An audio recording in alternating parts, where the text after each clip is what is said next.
So,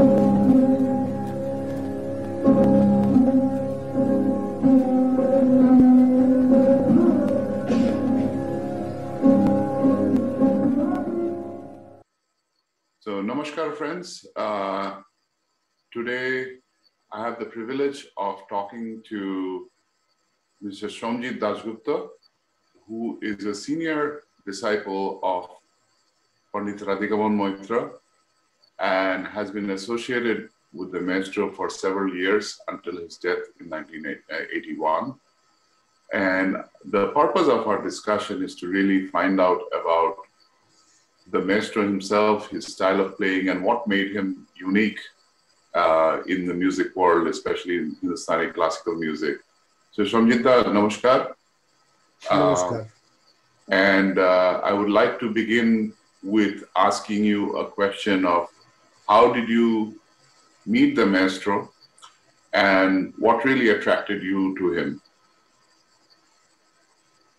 My first interaction or interest on him was like everybody, as Alauddin Khan Sahib said to Ali Akbar Khan and Annapurna Devi that when Radhika Mohan Maitra's radio programs were on, so they were all clustered around the radio set. So we were like that in our young age or boyhood rather. I was 12 plus at that time. So it was electrifying attraction to the playing, and then from that era of Kolkata was full of classical music. So my family and vicinity were discussing about these great maestros, and they are really into the fray, and that made me take the decision that once I have listened to one of his concert, it was a home concert, Ghorowa one, with Hirendra Kumar Gangopadhyay's house, Hiru Ganguly's house, and also Manmatanath Ghosh's house. So this is, that was a milestone, and I thought that if I have to learn any instrument, I have to learn Sarod, and that is from Radhika Mohan Maitra. And if I fail to do that, then I will go to Ali Akbar Khan. So at that time, as in Rabindra Sadan, I met Ali Akbar Khan first. So I said to him that I am trying to learn Sarod. So he said, are you considering from whom you will learn? And I said, from Radhika Mohan Maitra. And if failed, then you. So with a cigarette on, Ali Akbar Khan was smiling. He said in Bangla, Acha, Kal Sokale dekha koru amar songe. So I went to his home, and he said, you are saying that people said about me, but I say about Radhika Mohan Maitra.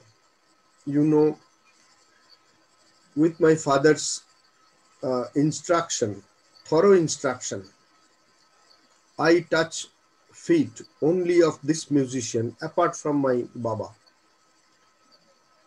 So if you like to go, that's his home address, you go ahead. But if there is any problem, you say that I have sent to you. But then some people advised me to avoid his secretary come manager come very good associated disciple Anil Rai Chaudhary, because he was taking so much care of around Radhu Babu's circumstances that I may not get entry even. And in those days there was a house opposite to his home which he was renting to host disciples from abroad and friends from abroad and whoever, visitors, guests. So I reached 1/7 Kalibari Lane, and as usual, quite a lot of people were there, and I took the entry, avoiding Anil Rai Chaudhary. and I was sitting in a corner, a boy of 12 plus. Nobody was looking at me, not even Radhu Babu himself. So slowly people departed, and then he said, with whom I am there? কার সঙ্গে এসেছো? আমাকে তো কেউ বলেনি এরকম একটি ছেলের কথা. Nobody said about me, about such a boy to me. Then I said that I am here to learn from you, Sarod. Then he was looking at me, usually his cigarette on, and saying that in Bangla, Sarod dekheso? Chokhe? Did you see Sarod personally? I said, yes, from the concerts, from a distance. And here I am seeing a Sarod very near. Then he asked me to sing something. And in those days, you know, I was singing some Bombay filmy song set to Rag Shivaranjani. So, and after about a minute or 1.5 minutes, he said, "Thik ache, thik ache." And then he asked me to sing Sare Gama. So I did that immediately. And then he said, "Hoje, hoje." And then after 2-3 minutes, he said, "Acha, ami shekhabo." 20 din সময় দিলাম. There 20 days are there. After 20 days, he was looking in an ephemeral book and looking for the date. And it was 20 days after, he said that this day I will start teaching you. You don't have a Sarod, so go and find one. I give you 10 days time. If you don't find within 10 days, then tell me, I will find it for you. And that was a big pleasure and joy for me, because people in my vicinity, my father's friend and other guys, they said that, oh, this boy is going to Radhika Mohan Maitra to learn from the scratch with Sare Gama. And it's unbelievable. How can such a big artist can take a Sare Gama small boy on that? Where is his time? He had no time like that. And then I was really, in Bangla we said Kolarunchu. So I was returning, and almost half of Kolkata I searched for a Sarod, and I got a very odd shape, big one, quite old. And I was very happy. I didn't know what a good Sarod was. And then it was day by day, it was so affectionate. He was scolding always. How many years did you learn from him in total? It's 8 years. And that was solid, because later on, he asked me to come more than once in a week, 2-3 times. And sometimes I used to stay back at his home. And he was putting me with his younger brother, Robindra Mohan Maitra, our very beloved Habu Dadu. So that he used to sing Drupad or Khyal, and I was ordered to follow him just on the Sarod. So those days were really intense, and he was furious about if you fail anything, then you are always threatened that you will be driven out and he will never see your face. So yeah, as a teacher, he was extremely meticulous about a method of teaching. And I was speaking to my guru, Pandit Samrandranath Sikdar, and he mentioned the same thing, that the method of his teaching was rigorous. As much as he was affectionate to his students, he was also a hard taskmaster. He wanted to have everything, all the elements of lessons followed up and delivered when you come for subsequent lessons, in terms of that you have to show that you put the practice in. Was that your experience as well? Same. And also what his affections, when he put me into Riyaj on the upstairs in the first floor of the house, we were asked to do practice there. So then later on, his younger brother, Rabindra Mohan Maitra, told me that Dada Muni is so tense because you are doing this practice. He is listening, and he was walking to and fro in the room with his cigarette. And then after some time, he said, "Thik ase." Then he was taking it, saying that to himself and taking a seat because the sound from upstairs is coming more or less okay. Every bowl, every toka and the gath, if you fail, you have to practice it for 7 more days again. There is no mercy there, nothing. So we were always in loggerhead, like on a tightrope walk, that if I miss, I will lose 7 days.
Uniqueness of his playing style that you think that the world of Hindustani classical music lovers need to know about? Those, especially those that haven't heard as much of Radhika Mohan Maitra, because in those days, he didn't have a lot of discs or CDs, and later on, some of his concert recordings have been released in YouTube, but he's still, I would say, largely undiscovered by the audience.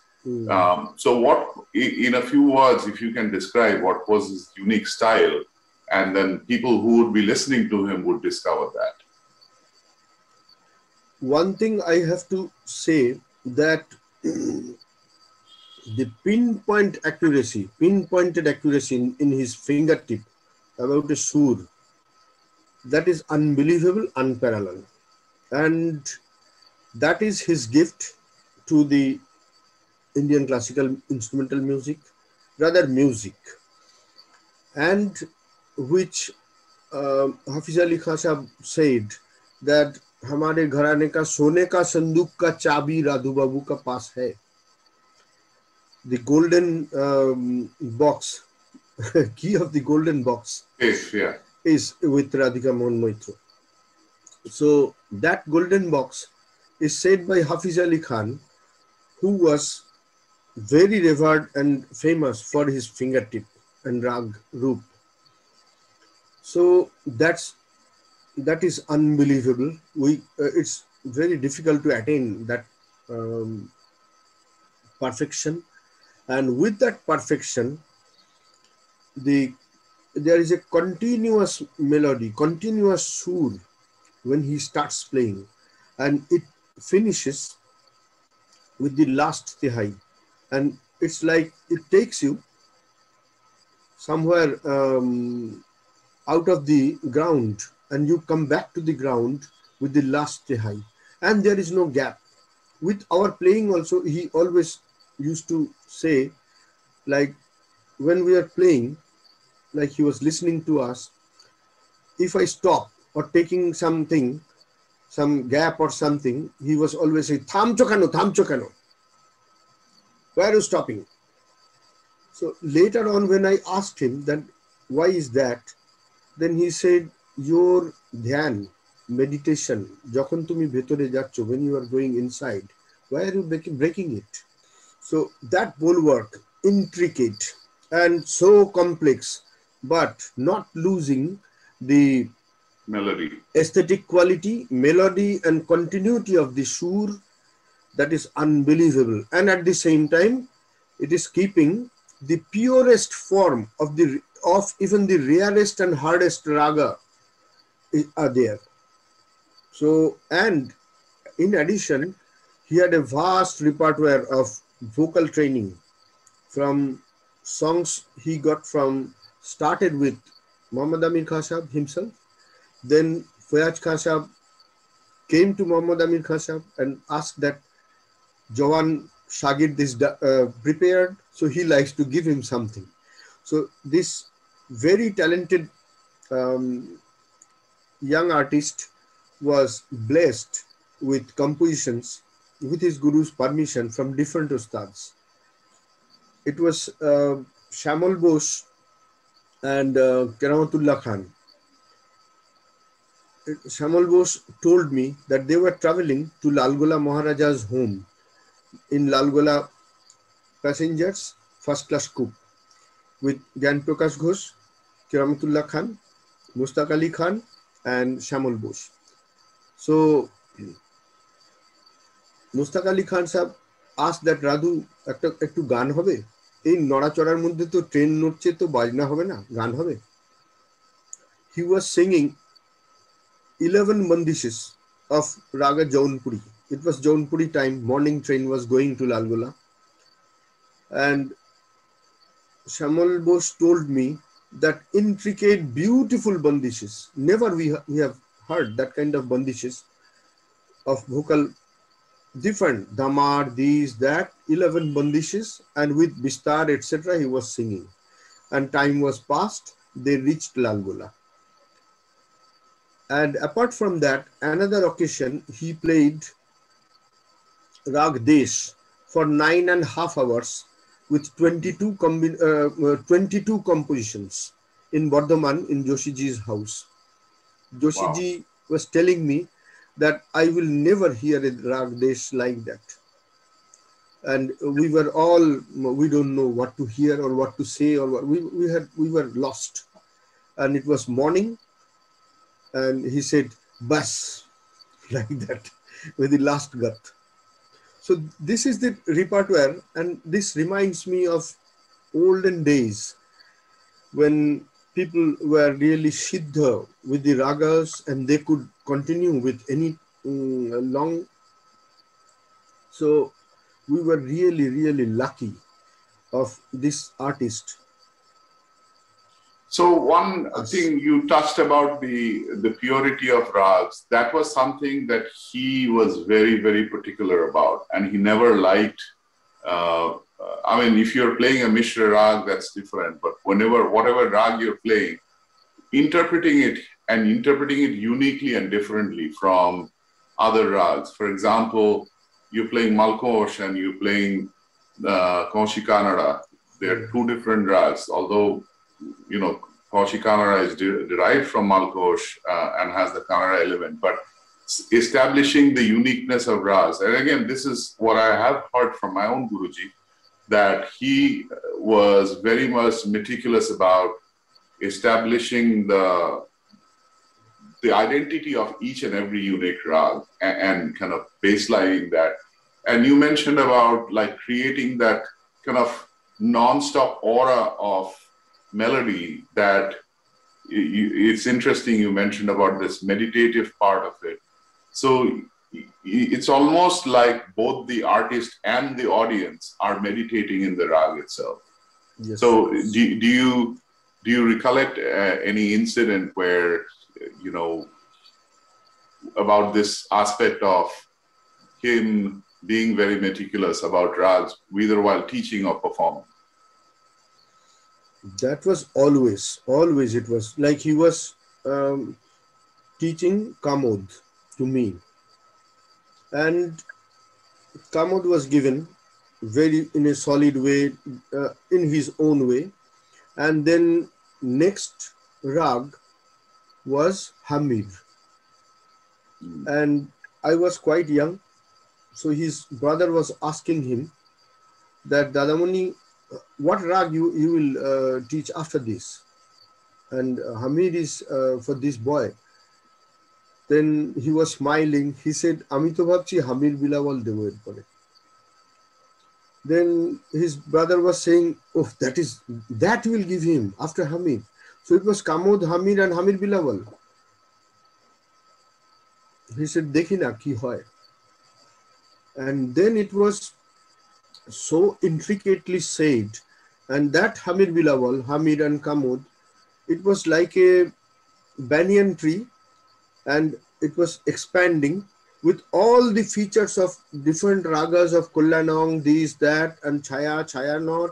It was expanding, and over 20 ragas were taught, centering that. Until date, I played those ragas in front of Ali Akbar Khan, Mustaq Ali Khan in the Ghorwa, the home concerts. They all agreed. It was 82, 83 those days. And also one was with Robi Kichlu. He organized the Ghorwa. So he said, what a talim. It is only possible by Raghu Babu. Each and every note speaks about that rag only. And I was in my tears that we didn't know when we learned so intricately. That's the essence of a great guru, Siddha Guru, I say, that you don't know. It's like mother feeding a child, and the child is growing up and giving all the different features. So we don't know how we are growing up with ragas like that. Yeah. So you mentioned a little bit about bandishes, about our gharana, and some of the things that you mentioned about Raza Khani bandish, Firoz Khani bandish, Masid Khani bandish. And to be honest, a lot of people don't even know what these different bandishes are, but they are very much established. Even I have had the fortune of learning some of these as part of my talim. Some of them were composed by Radhu, some of them went a few generations back, all the way to Ustad Murad Ali Khan Sahab. So what was again, coming down the line of a series of already great composers like Ustad Abdullah Khan Sahab and Ustad Muhammad Amir Khan Sahab, what made Pandit Radhika Mohan Maitra's composition stand out? What was unique about them? I think first I say about comment from Ali Akbar Khan, Shankar Ghosh, and Mustaq Ali Khan. Then what they said. Shankar Ghosh told me that Indian classical music in almost last 200 years never seen such a learned man as a greatest artist. That was Radhika Mohan Maitra. He was discussing quantum with Satyendranath Bosu, and at the same time, old Sanskrit text, he could speak it like fully memorized, learned Sanskrit from none other than Gopinath Kaviraj, Gosto Bihari Majumdar, and great music tradition at his home with the Vaishnavites, with great big old Kirtan tradition, and his contribution was, he was like a confluence of all these streams, and his learning, and like what Satyajit Ray said, that the last of the Mohican of Bangla Renaissance.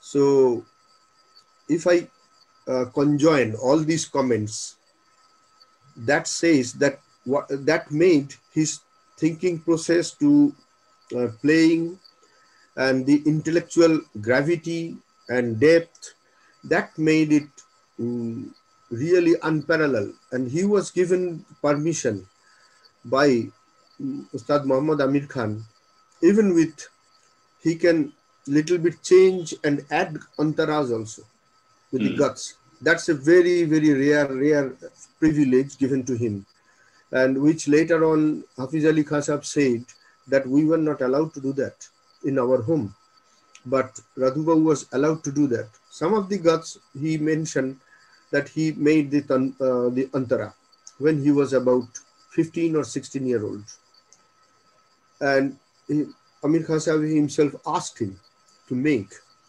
and he asked that Ustadji, why antara is not made? He said because for old compositions, when it touches the tarasa, the third octave sa, then we don't make a antara for that particular gat. But you are free to do that. So he composed beautiful antaras for some of those kind of gats at the age of 15, 16. And I must say about his first concert when he was 11-year-old. Then he was presented by Muhammad Amir Khan Sahab in Kolkata, and it was Manmothanath Ghosh's father's home, Bhupen Ghosh. Bhupen Ghosh was the host of that concert. He was 11-year-old. It was 1928. And Pakawaj was played by his Pakawaj Guru, whom I have to mention, Bhagavan Chandra Sen. And his Baj of Sarod is attained that intricacy with most intricate guts of the compositions of Pakawaj from Bhagavan Chandra Sen, who was Swami Vivekananda's disciple, and he was a Poribrajak Sannyashi, Kirtan singer, Dhrupad singer, and brilliant Pakawaj player. He used to play with his grandfather. So Bhagavan Chandra Sen was accompanying him. And all the big ustads were listening. Ustad Fayaz Khan, everybody was present there. And after the concert, he was asked, that by norm that Farmaish, he should be ordered to play something from these ustads. So Amir Khan Sahab was saying, so then it was Fayaz Khan Sahab and some other luminaries like Harendra Krishna Sheel and court musician of Wajid Ali Shah. They said that 4 number Sarod wale Hindustan mein paida ho gaya. Kya farmaish karna hai? So it is the 4th great Sarod player is born now. After at that time, Muhammad Amin Khan, Alauddin Khan, Hafiz Ali Khan, 4th. So, and what a disciple you have done, what a master you have made, and what, you order your disciple something. So then he was asked, it was almost, he played for the whole night, that boy of 11. Started at 10, it was almost end of the night. So Amir Khan Sahab ordered Paraj and asked him to compose a gat on the stage. So he did it, and that was marvelous. And small Mushtaq Ali Khan was present there, who was a bit older to Radhu Babu. He was learning from Muhammad Amir Khan Sahab. So he was there. He said it was electrifying. Guts was played on the spot, composed. So that was his entry in the on stage playing. And his last concert with Muhammad Amir Khan Sahab, that I must mention, it's again tabla played with by Bundi Mishra, and Pakhwaj played again by Bhagavan Chandra Sen. That was 1934, beginning of 1934. Radhubabu was 17-year-old or 16 plus or something. Amir Khan Sahab and himself both, it was a duet. A duet started at 11 o'clock at night. At one stage, with Nayaki Kannada, Hussaini Kannada, everybody was asking for Kannadas. So they were playing, and then it was again turning to the morning, almost morning words, but still night is there. So at one point, Amir Khan Sahab left his Sarod and gifted his Jawa on the stage. That's the rarest respect given to a musician, that on stage his guru is leaving his Sarod and giving his hand Jawa, presenting him, and asked him to complete the concert, to finish the concert himself. Then he asked that Ustadji, if he gives his farmaish or order that what to be played, then he ordered Rag Arana Bahar, because morning will be there, so Bahar will come, and it is night is still there, so Arana. So he played Arana Bahar for 1.5 hours in that concert. And then Amir Khan Sahab was weeping and saying that now I can leave this world very happily, and I am so happy that my tears of happiness is coming out today. This boy will carry on instrumental music. He not only played the Sarod, I should also mention, I think I've heard from you and a few other people, that he could, and I have seen actually, he could play sitar as well. And he had sitar talim. His mother was a shagird of Ustad Inayat Khan Sahab, but he himself also had received sitar talim, surbahat talim, and he could also play. You mentioned about Surshringar, and I'm going to come a little bit later on to the instruments that he invented. But other than Sarod, what other instruments do you know that he could play or he had received talim on? At one point in those days, not like us, they were multi-instrumentalists. Amir Khan Sahab taught him sitar also, tidbit. So he was playing quite good. And at the same home, Inayat Khan was staying, teaching his mother. And then Inayat Khan again asked that such a good disciple, and I would love to teach him some sitar. So he used to play sitar, almost duet with Inayat Khan Sahab in those days. And also then he was tasted Surbahar, which we see the result next time, in the next days or next years.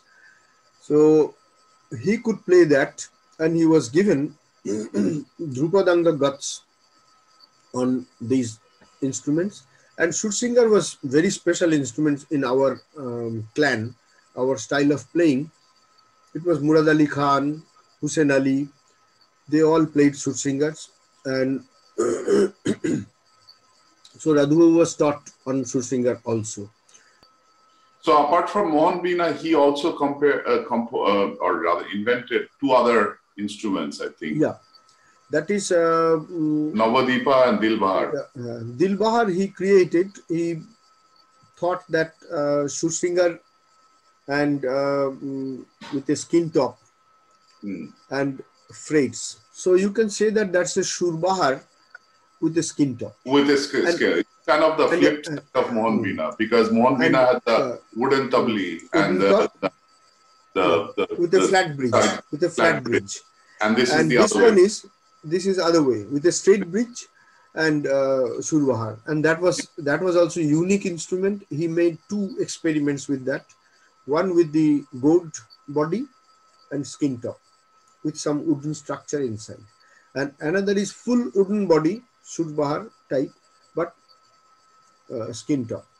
And he gave, in later years, he gave that wooden one to his disciple, Robi Sen. And the gourd constructed one, he gave to his disciple Arun Chattopadhyay. So with Arun Babu, Radhu Babu played a morning concert from Patna, Sitar duet and Sitar and Surbahar duet, and also Surbahar and Dilbahar duet. These three concerts with morning Tuesday concert, he played with Arun Chattopadhyay from Patna radio station. Again, it was not recorded in those days, so live broadcast. So we missed it. So that Dilbar I have now, and the other Dilbar is with with Ravi Sen's disciples and sons. So that is also unique sound. And what in about 1957? In 1957, he started experimenting around 51, 52, and finally the instrument came, and in 1957, and he named it himself. He said that the color of mind will open up. So Dil and Bahar. So it is Dil Bahar. And what about Navadipa? And Navadipa has also that kind of experimenting history. Alauddin Khan always used to call him Radhu Babu, and he protested as usual that you are older than my father. Please don't, you call me by name. Then Alauddin Khan in his Bangla, he said, Nana bhitore je shakti ase Bhagavan ja disen ami eitarei সম্মান জানাইতেছি আমি Radhu Babu. The Shakti or power inside given by the God, I am giving respect to that. So I will call you Radhu Babu. So coming back to Navadipa. After Navadipa, I am coming. So after 62, he initially felt some difficulty in playing Sursingal like this and that. So he made Navadipa, and in our style of playing, Amir Khan Sahab also taught Israj, Mayuri Bina and Dilruba, these instruments. We have guts on those instruments. And Shital Chandra Mukhopadhyay, a friend of Muhammad Amir Khan and Radhu Babu's grandfather, Shital Chandra Mukhopadhyay was the last Bengali player who used to play all those bowing instruments. And he was Amir Khan Sahab's friend also. So Radhu Babu got guts of those instruments from them. So in those idle days, sitting, slowly getting out of the injury, he tried bowing instrument also. So with his khayal or his instinct of such a great maestro, he made such type of rising sympathetic strings, taraf strings, and a plate, and tried it with a bow, and he couldn't raise the hand at that stage. So he was playing it like that with a bowing. And so then he decided, Navadipa first was made with a bowing and that kind of thing. That photo we have. And later on, he decided that he will replace it. And so he made a wider one, the sound box, and with this wooden top, and there was no bowing, but the sympathetic strings were same, like an Esraj, and you can put it on your lap and play it like that, like a Sushringar, or you can do it like that also. And the bridge on the this instrument was very unique. It was with the main flat bridge, and downstairs some holes are made from the main bridge body coming out to the sympathetic string area. So that was Navadipa, which I have now. That old one was dismantled and it was made Sarod again. is it a fretless instrument like Sarod? Yeah, Or yeah, it's a fretless. It's a fretless instrument. Plate but is it there. can be played. Can it still be played in a bowed manner, or is it only No, because he made the round shape or roundish bridge, which he removed, and now it's a flat bridge. Flat bridge. So you can't play Bow. with a bow. You have to play with Java. Pandit Radhika Mohan Maitra had also played Mohan Leela in one of our national programs of music in the year 1960. We will now hear excerpts from that program to enable our listeners to have the pleasure of listening to this rare instrument played by Radhika Mohan Maitra. Mohan Leela is a combination of Sarod and Sur Shringar. We have selected a composition in the seasonal rag Miya Ki Malhar, played by the artist. After a brief alap, you will hear a composition in this rag set to Madhyalaya Teen Tal.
The Sarods that I've seen my Guruji play, even I have one of them, had that elliptical drum Sarod, which is more rawab-like.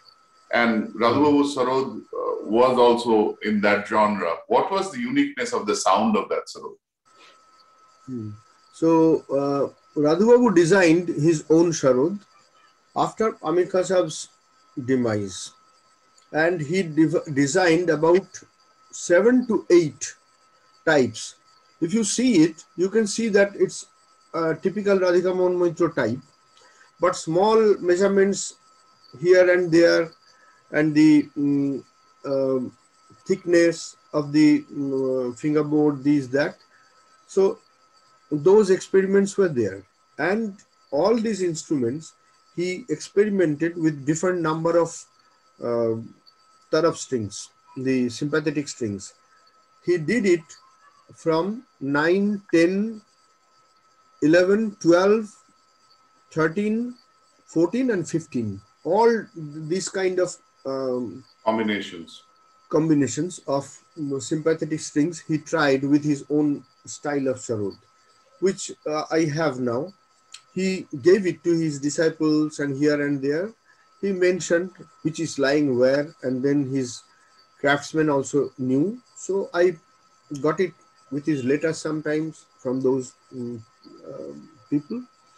And at one point when I was listening to the discussions among Dhruvatara Joshi, Radhu Babu or Mustaq Ali Khan, they were discussing that in Dhaka, that was the Bina player, Bina maker, and in those days that was played. So Greater Bangla had a huge repertoire of different types of instruments.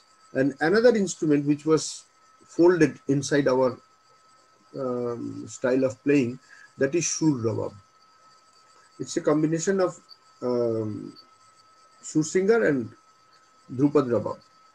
And Drupad Rabab was also quite intricately played in our clan. So altogether, I think in our clan, about 12 types of instruments are played.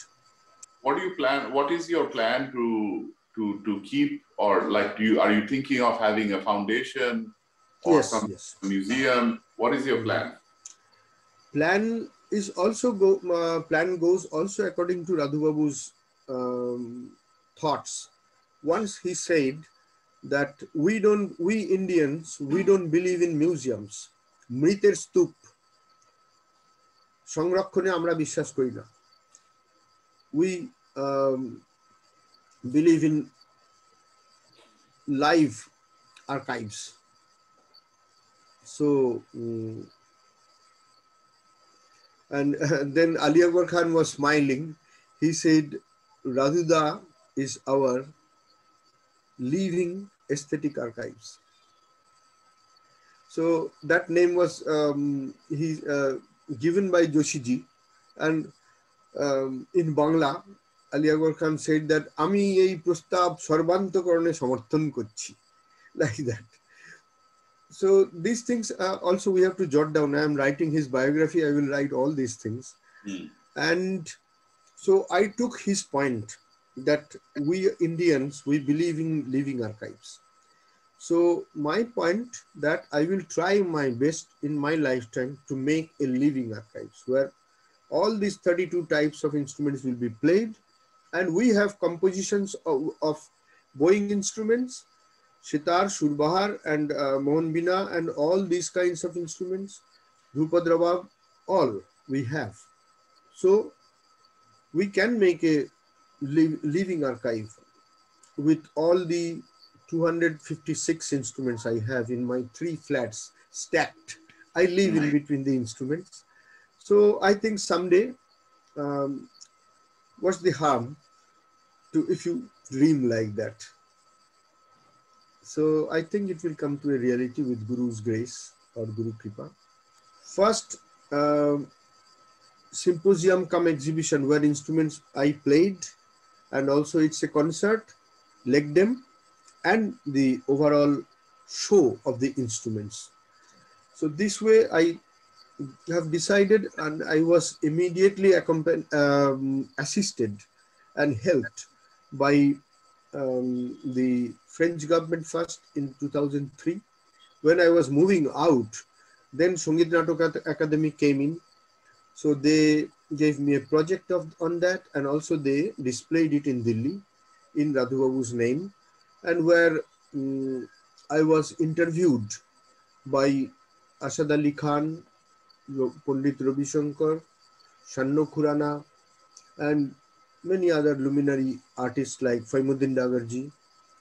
So on what is the aim and what can be done, like that. And then I came outside India to France French government supported that very nicely, and then German government made a very beautiful documentary, and they are UNESCO acknowledged museum and of ethnology in Berlin, in Dahlem. They made a documentary on 5 of Radhu Babu's instruments, and that DVD is released from Berlin. So I show that film also here and there with my symposiums. And then in UK, my friends and my students, they helped a lot. So we did similar things there. And then Spain government decided that they will make the biggest instrument symposium ever. It will be much bigger than the French government one, which and also it will travel from one place to another. So that's just concluded, and I think that's a very decent protest among the killing spree of COVID virus, or I say CPC virus, and we have protested against that with our melodious, beautiful instruments of about 400-500 years tradition. And so people were on a long queue with the gaps mentioned, and it was a beautiful response I have got from them. And so in the mid of this pandemic and lockdown, that was a very good success. I was helped by the Spanish government, and German government came forward, but for the second lockdown, we have to stop somewhere, but it's a very good success, and they are helping me to make a good book with good technical come history, historical entries also will be there. So we are into that, and also this kind of comments I am saying about the people, great artists on Radhika Mohan Maitra. So this is also, we are coming up with a compiled book. So these 2 books will come first, then his biography I am doing. I think after that we will definitely, and you are there doing in US, and some of my students are also playing in Bay Area here and there, and also in UK. So I think someday this long and oldest tradition of largest number of instruments and with huge repertoire of bandishes, guts and compositions, we will make it to be continued for. Sure. And when Radhu Babu was sick in the hospital in his last bed, deathbed, last days, Sutritra has written to the government to make a medical team and take the full charge.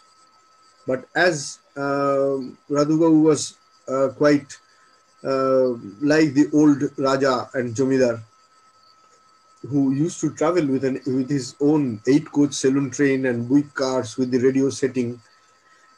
So he never asked for anything from anybody, and he was not so much happy to take things from people and live on that.